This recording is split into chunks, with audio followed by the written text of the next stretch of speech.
এক দরবেশ ছিল, এক বুজুর্গ তাকওয়া মুত্তাকি এক ব্যক্তি ছিলেন, যার একজন শাগরেদ ছিলেন।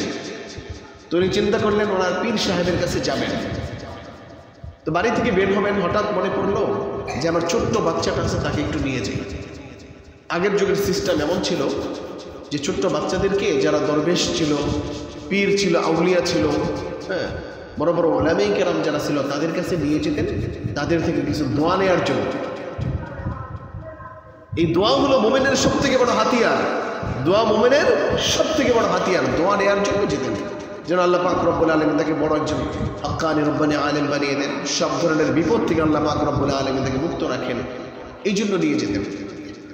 তো উনি ওই ভেবে ওনার সন্তানকে নিয়ে গেছেন, খানকায় গেলেন, ওনার শায়েখের সাথে সাক্ষাৎ করলেন। সাক্ষাতের পর বলতেছেন, হযরত আমার সন্তানটার জন্য আপনি একটু দোয়া করে দেন। তো ওনার শায়েখ ওই সন্তানকে ডেকে তার জন্য দোয়া করলেন। দোয়া করার পর আমরাও স্বাভাবিক যেটা করে থাকি, বাসায় যখন ছোটো ছোটো বাচ্চারা থাকে অথবা আত্মীয় স্বজনের বাচ্চারা আসে, ভাস্তা ভাস্তি ভাগনা ভাগ্নি, এরা যখন বাসায় আসে, আমরা বাইরে আসলে চিন্তা করি তাদের জন্য একটু চকলেট নিয়ে যাই বা কিছু খাবার নিয়ে যাই, তারা একটু মজা পাবে, আনন্দ পাবে।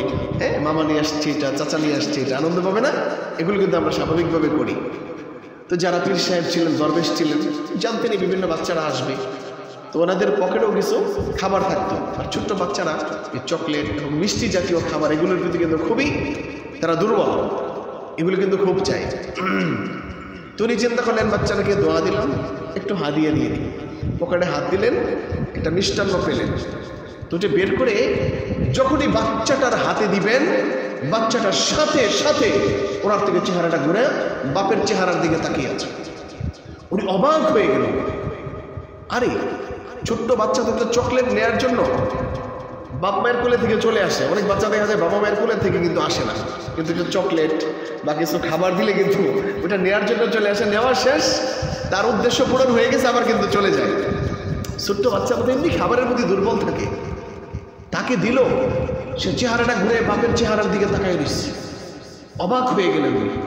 দ্বিতীয়বার আবার ডাকলো, ডাকার পর আবার তাকে ওই খাবারটা আবার দিলেন, দেওয়ার চেষ্টা করলেন, আবারও চেহারা ঘুরে বাপের চেহারার দিকে তাকাই দিল। কি ব্যাপার, উনি বুঝতেছেন না কি হচ্ছে। বাচ্চারা এই খাবারের প্রতি এত দুর্বল, এত আকৃষ্ট, কিন্তু তাকে কোনোভাবেই দিতে পারছি না, এটা কেমন? তৃতীয়বার আবার সেই বাচ্চাকে ডাকলেন, সেই খাবারটা দেওয়ার জন্য আবার ডাকলেন, কিন্তু সে আবারও তার চেহারা ফিরিয়ে নিয়েছে। তখন ওই বাচ্চার বাবা বলতেছে, আরে তুমি এদিকে ফিরছো কেন? উনি আমার শায়েখ, যেটা দিচ্ছে সেটা তুমি নাও। যখন এই বাচ্চাটা খাবারটা নিল, নেওয়ার সাথে সাথে ওই দরবেশ হাউমাউ করে কান্না শুরু করে দিয়েছে, হাউমাউ করে কান্না শুরু করে দিয়েছে, চোখ দিয়ে অঝরে পানি পড়তেছে। এখন দরবেশের সেই মুরিদ, আরে কি হলো, সে তো ভয় পেয়ে গেল, আরে আমার বাচ্চাকে বেয়াদবি করছে, এই জন্য হুজুর কষ্ট পাইল কিনা, সেই কান্না। এখন মুরিদ বলতেছে, হযরত আপনার কি হয়েছে একটু যদি বলতেন। বলতেছে, আরে দেখো, এই ছোট্ট বাচ্চা থেকে আমাদের শিক্ষণীয় বিষয় আছে। ছোট্ট বাচ্চা এগুলো এই খাবারের প্রতি অনেক বেশি দুর্বল, আকৃষ্ট। তাকে এই খাবারটা আমি তিনবার দেওয়ার পর সে এই খাবারটাকে রিসিভ করে নাই, এই খাবারটাকে সে ধরে নাই। তোমার পারমিশন যখনই হয়েছে, সে জানে আমার বাবা কষ্ট পাবে, আমার বাবার পারমিশন নাই, আমার বাবা যদি অনুমতি দেয় তখনই আমি নিতে পারবো, না হলে আমার বাবা কষ্ট পাবে। এই ভয়ে সে নেয় নাই। কতটা ভালোবাসা বাবার প্রতি।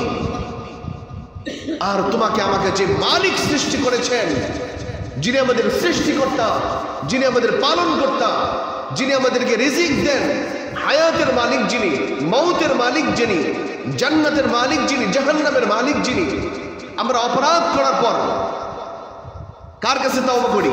আল্লাহ পাক রব্বুল আলামিনের কাছে ক্ষমা করলে, ক্ষমা চেয়ে আল্লাহ পাক রব্বুল আলামিন আমাদেরকে ক্ষমা করে দেন। আমাদের সব কিছুর মালিক যিনি, উনি আমাদের সব কিছু দেখতেছেন। কিন্তু আমরা যখন রাস্তা দিয়ে যাচ্ছি, ঠিকই আমরা একের পর এক অপরাধ করতেছি, হারাম কাজের ভিতর লিপ্ত হয়ে যাচ্ছি, গুনাহের কাজের ভিতর লিপ্ত হয়ে যাচ্ছি, নাজায়েজ কাজের ভিতর লিপ্ত হয়ে যাচ্ছি। আমার হাতকে আমি হেফাজত করতে পারতেছি না, আমার পাকে আমি হেফাজত করতে পারতেছি না, আমার জবানকে আমি হেফাজত করতে পারতেছি না, আমার কানকে আমি হেফাজত করতে পারতেছি না, আমার চোখকে আমি হেফাজত করতে পারতেছি না। রাস্তায় বের হলাম, বেগানা নারী যারা আছে তাদের দিকে আমার চোখ চলে গেছে, এতটুকু পর্যন্ত শেষটা আমি চোখ তার দিকে দিয়ে রেখেছি, চোখ ওইখান থেকে নামাচ্ছি না। আর এই ছোট্ট বাচ্চা, বাবার ভালোবাসা, বাবার মহব্বত এত বেশি, তার পছন্দনীয় খাবার আমি দেওয়ার পর সে সেটার দিকে প্রক্ষেপ করে নাই যতক্ষণ না পর্যন্ত তার বাবার পারমিশন হয়েছে। তাহলে দেখো আমি আর তুমি এই দুনিয়ার মানুষগুলো কতটা নিকৃষ্ট হয়ে আছে।